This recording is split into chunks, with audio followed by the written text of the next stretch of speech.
ating cup, plastic cup na gagamitin sa kanya. No? So, ito. May butas na siya, dalawa no, dito sa ilalim. Okay. So, ito yung ating pagtataniman. Dalawa. Okay.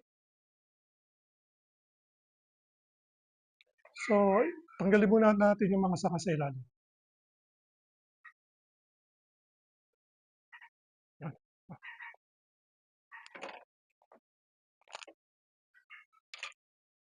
Okay, so bago natin siya itanim, cut natin yung ilalim.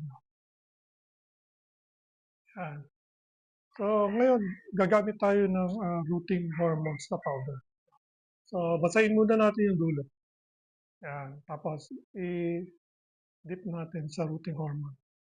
Powder ng rooting hormone. Okay? Then, i-din natin siya. Okay, basahin muna natin siya. Tapos, saka natin siya i-din.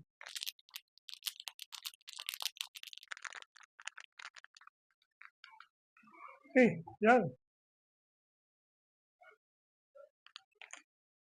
Okay, next ay lagyan na natin siya ng plastic.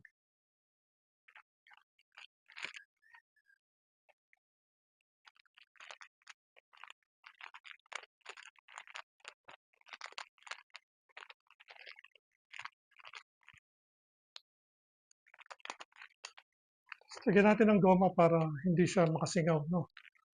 Okay, so yan na. Okay, so after 4 weeks, yan, tingnan natin kung marami na siyang ugat dito.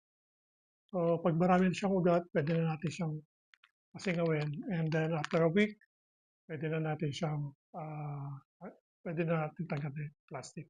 So sa ngayon, ilalagay muna natin sa shaded area. Okay? Thank you.